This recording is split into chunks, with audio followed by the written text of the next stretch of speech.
Souvent, quand on parle du full remote, on pense à ça. Ou à ça.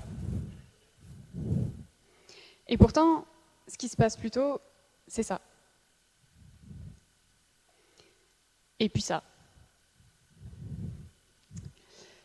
En fait, on a beaucoup d'idées préconçues sur le full remote, et moi, mon but durant ce talk, ça va être d'essayer de vous donner des billes pour réussir à travailler en full remote. Et en équipe, c'est important. Du coup, je me présente, je m'appelle Lise Kennel, je suis développeuse à Zenica. Et en fait, j'ai rejoint tout d'abord Zenica à Paris, où là, j'ai fait différentes missions. Et puis, j'ai rejoint Pix, qui est ma mission. Merci Estelle. Donc j'ai rejoint Pix. Et puis en fait, j'ai eu envie de déménager à Nantes. J'ai fait part de cette volonté à Zenica et à Pix. Tous les deux ont décidé de m'accompagner dans ce processus. Et donc c'est pour ça que j'ai rejoint Zenica Nantes en full remote en travaillant pour Pix. Alors tout d'abord, j'aimerais dire que le full remote, c'est un sujet hyper vaste. Il y a plein de choses à dire et je ne peux pas tout aborder en profondeur. Donc je vais essayer de parler de ce que j'estime important et de ce que je vis tous les jours. Alors il faut aussi savoir qu'il y a des choses qui ne fonctionnent pas pour tout le monde. Et du coup, quels sont les risques que ça ne fonctionne pas?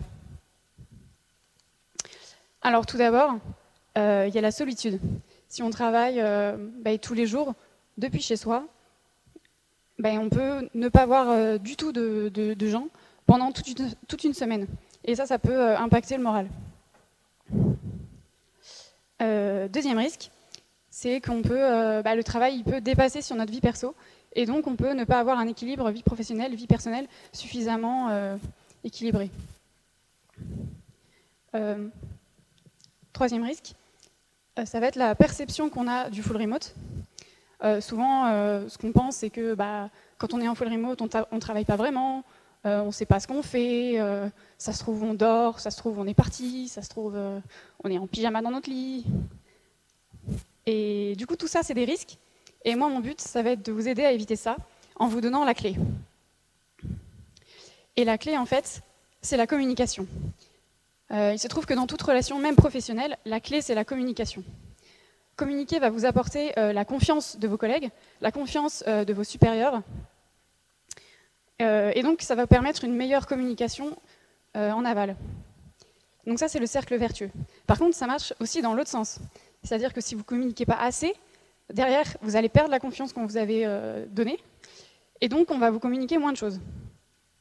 Et donc ça, c'est le cercle vicieux. Donc on a différentes manières de communiquer. Elles ne sont pas toutes identiques au niveau de l'efficience. C'est pour ça qu'on a une échelle d'efficience. Plus on est haut dans la pyramide, plus il y a des choses non verbales, des sentiments qui vont passer. En bas, on va retrouver le simple messagerie. Voilà, simple message. Ensuite, on va avoir l'appel téléphonique où là, on va entendre la personne. Ensuite, on va avoir la visio, on va l'entendre et la voir. Et puis alors, le must, ça va être le face-à-face. Vraiment, où là, on va voir la personne, lui parler, voilà, l'avoir en face de nous, en fait. Si vous voulez en savoir plus, en fait, il y a un diagramme beaucoup plus complet, qui est celui d'Alistair Coburn sur le sujet. Et je peux vous en parler juste après la conf. Alors, tous ces beaux principes, comment ça se traduit, moi, dans ma vie de tous les jours? Alors, moi, je me rends à Zenica, Nantes, tous les matins. Parce qu'il faut savoir, c'est que c'est important de séparer les activités.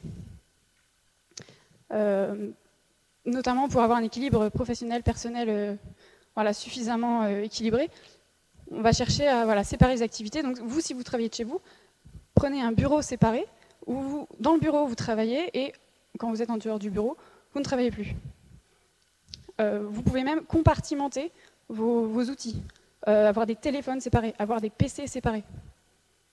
Donc moi, je vais à Zenica Nantes aussi pour voir du monde. En fait, les espaces de coworking du même type, ça permet de contrer la solitude, en fait. Et c'est extrêmement important quand on travaille en full remote.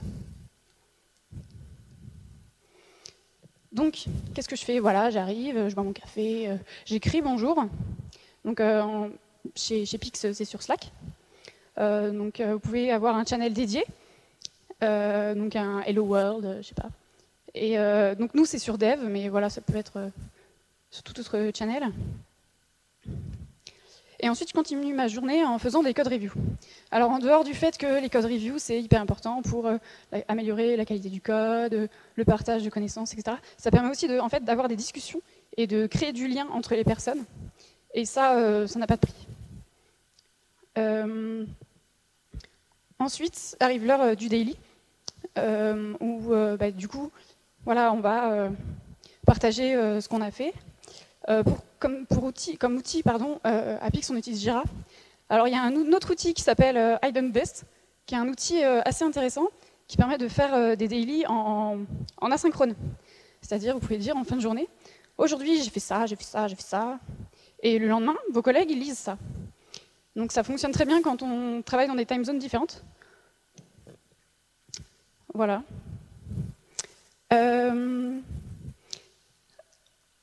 Donc le daily et plus largement tout autre style de rituel ou de réunion, le plus important, c'est le matériel. Pourquoi le matériel? Parce que si vous n'avez pas de matériel, si le matériel vous lâche, il n'y a plus de communication, et là, on n'est même pas dans la pyramide, on est en dessous. Donc, c'est la base. Donc, une bonne connexion, voire une solution de secours de type hotspot. Pour la personne en full remote aussi, un micro-casque. Et pour les personnes sur place, des micros, des haut-parleurs, une télévision, une tablette sur pied pour pouvoir déplacer. Voilà, il y a plein de solutions qui existent. En ce qui concerne aussi, si vous vous rappelez, la pyramide de communication, il y a la visio qui est assez haut dans la pyramide. Donc toutes nos réunions se font quasiment en visio. Donc à Pix, on utilise le Slack payant ou le Google Meet, mais Zoom est un outil très très bien. Et aussi, on utilise des outils de schéma collaboratif en ligne pour voilà, expliquer plein de choses qu'on fait. Et ça, en fait, c'est extrêmement important parce que si vous filmez un tableau blanc qu'il y a en vrai, en fait, les personnes en full remote, elles ne le voient pas. Donc, elles ne peuvent pas participer à la réunion et donc elles se sentent un peu exclues. Donc, bannir au maximum les tableaux blancs. Alors, qu'est-ce qu'on écrit dans Miro? Donc Miro, c'est le nouveau nom de Real Time Board, pour ceux qui connaissent. Donc on fait vraiment tout. On fait nos rétros dessus, on a des discussions sur les décisions à prendre, on fait des schémas explicatifs, enfin voilà, vraiment beaucoup de choses. Ensuite vient un moment où je vais coder, et là, une grande partie du temps, ça va être en pair programming. Alors pourquoi le pair programming? Tout simplement, ça permet de ne pas être seul à longueur de journée, à coder sur des trucs, mais du coup de le faire à deux. Et comme ça, on a des interactions avec une personne. Donc bien sûr, il faut tourner, pas toujours la même personne quand même. Donc il y a plusieurs outils qui permettent de faire ça, notamment des outils de partage d'écran, des outils de partage de terminal, ou des outils de partage de code. En sachant que le dernier, Use Together, il permet de faire beaucoup plus de choses que juste du simple partage d'écran. Partage de code, pardon. Arrive la fin de journée, j'écris au revoir, et je vais dire comment s'est passée ma journée. Alors ça, c'est extrêmement important, en fait, parce que comme on ne voit pas tout le monde pendant la journée, ça permet de voir comment ils se sont sentis, s'il y a des choses dans leur vie professionnelle ou dans leur vie personnelle qui s'est passé, qui est mal passé, et on peut recouper les événements. Telle réunion, je sentais pas trop dans son assiette. Là, ça confirme. Ok, je vais aller le voir, je vais aller lui parler, et voilà, peut-être que ça va s'améliorer, quoi. Et en fait, une dernière chose, se déconnecter. Déconnecter du travail, en fait, pour avoir un bon équilibre vie professionnelle, vie personnelle, c'est extrêmement important. Notamment si vous travaillez avec des gens qui sont dans différentes time zones, coupez les notifications, parce que le travail il continue à travailler sans vous, en fait. Ok, alors du coup, on est good, on a parlé, on a fait toute la journée. Est-ce qu'on n'a pas oublié un truc? Si. On a oublié quand est-ce qu'on se voit en vrai. Si vous vous rappelez la pyramide de communication, tout en haut, il y a le « in real life ». Du coup, se voir de visu, pardon. Ok. Se voir de visu de temps en temps, c'est extrêmement important. Ça crée du lien et ça rompt la solitude qu'on peut avoir. Moi, j'essaye de le planifier et de communiquer dessus environ 2 fois par mois. Et j'essaye de caler aussi ces événements sur les interactions que je trouve assez importantes, les rétros, les démos. Et ça me permet aussi d'avoir des conversations informelles en fait, que j'ai pas tous les jours. Donc autour de la machine à café, les conversations après le boulot autour d'un verre. Voilà, ça c'est. On sous-estime beaucoup ces conversations informelles, mais il y a plein de choses qui passent par ce biais-là. Ensuite, moi je ne l'ai pas vécu, mais c'est le onboarding. Donc c'est pour une personne qui arrive en full remote directement, qui ne connaît rien. C'est mieux de passer un certain temps au début du projet, directement sur place, pour connaître les gens, connaître le projet, vivre les rituels sur place, avant de être en full remote. Et bien sûr, on ne le laisse pas tomber, on fait des visios tous les jours avec lui. Voilà. Pour les entreprises également qui sont distribuées, c'est-à-dire qui font que du full remote, il existe des séminaires. Pour eux, c'est extrêmement important parce que c'est le seul moyen qu'ils ont de se voir en vrai. Donc, ça se passe environ 2-3 fois par an où ils vont quelque part dans le monde. Ils font du team building, ils travaillent, ils s'amusent. Voilà, ça permet de créer du lien pour eux et c'est vraiment fondamental.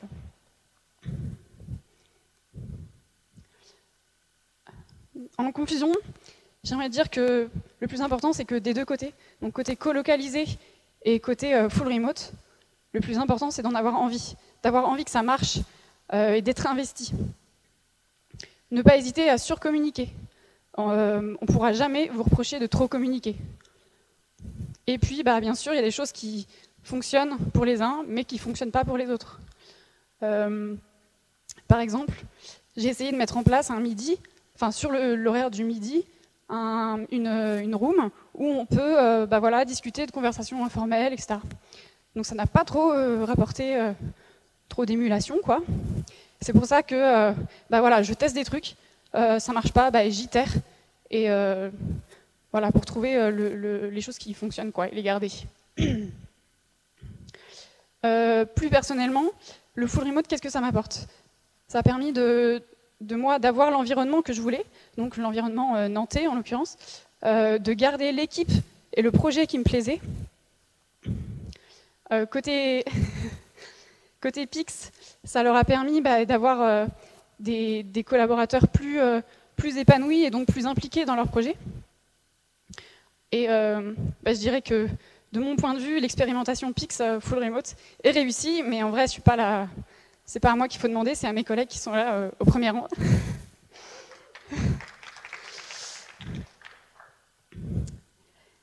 J'en ai maintenant terminé. Je vous remercie.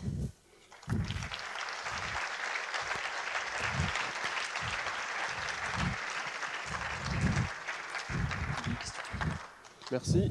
T'as 1 minute 20 pour des questions. Donc s'il y a 1 ou 2 questions rapides, vas-y, t'as levé la main très vite.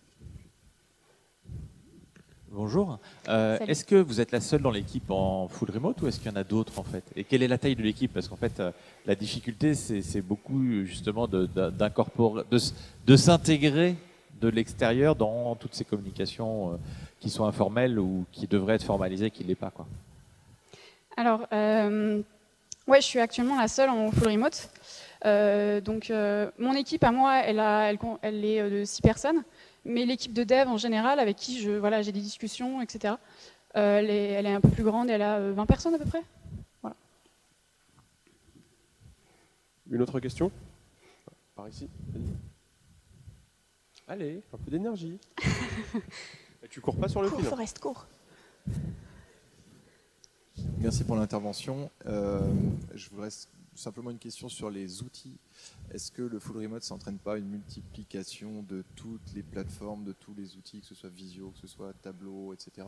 et à un point où ça devient plus un frein au travail qu'une aide, en fait?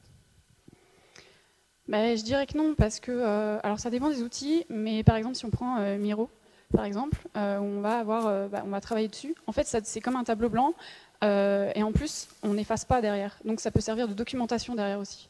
Donc savoir tout le cheminement qu'on a eu comme réflexion, c'est écrit. Donc on peut se souvenir de comment c'est passé, pourquoi on a pris cette décision-là, etc.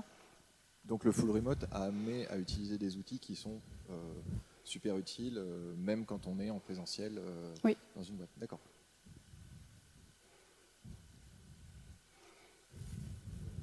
Merci. Je suis désolé, on n'a plus de temps pour les questions. Là, c'est ce que je regardais justement. Je suis dispo, pas de souci à la sortie. Merci encore.